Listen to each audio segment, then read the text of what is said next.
안녕하세요. 제도전의 치우입니다.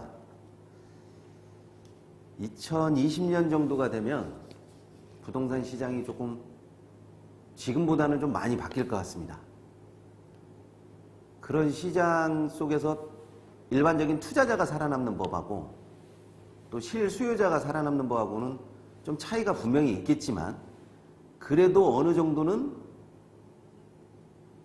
투자자 입장에서든 아니면 실수요자 입장에서든 알고 가는 것과 모르고 가는 것은 좀 차이가 있다라고 보여집니다. 우선은 2020년도에 가장 집중해야 될 것이 매매 시장뿐만 아니라 임차 시장에 대한 집중도를 좀 높여야 되지 않나 하는 생각이 들어요.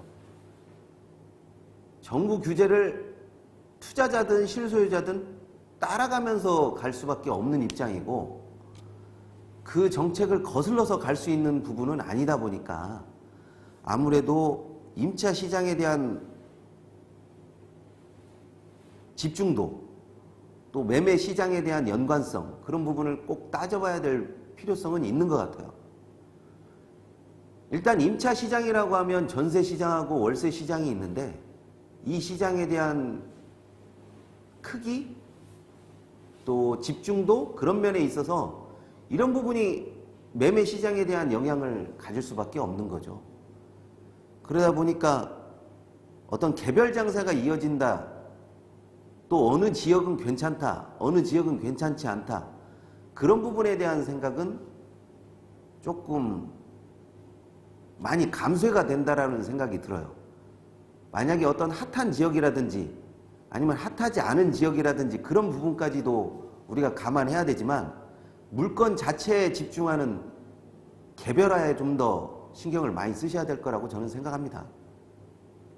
또 여기에 따라서 주변 여건이 어느 정도 성숙했느냐, 성숙하지 않았느냐, 그런 부분까지 판단하면 지금의 이 부분 아니면 이 상황 같은 게 어느 정도는 조금 이해가 될 수 있을 거라고 저는 생각합니다.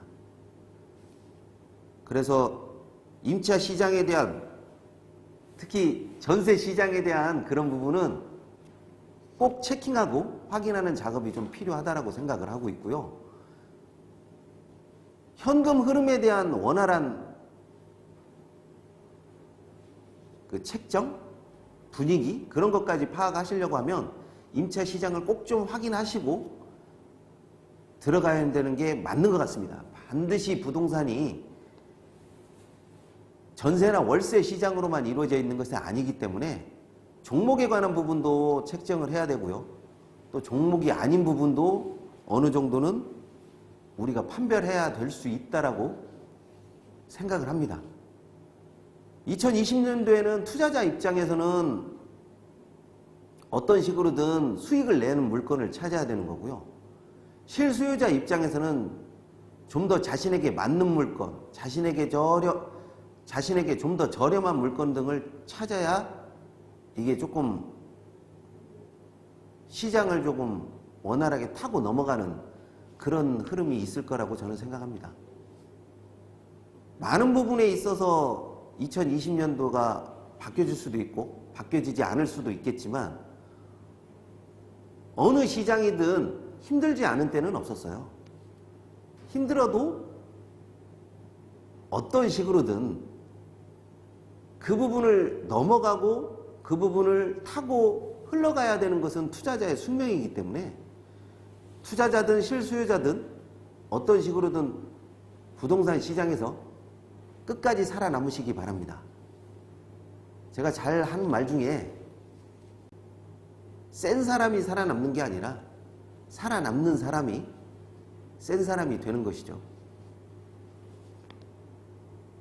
임차 시장에 대해서 개별적으로 이야기하는 그런 때가 또 있겠지만, 오늘은 신년이고 또 새롭게 시작한다는 의미에서 어떤 거에 집중해야 될 것인가에 대한 이야기를 조금 했는데요.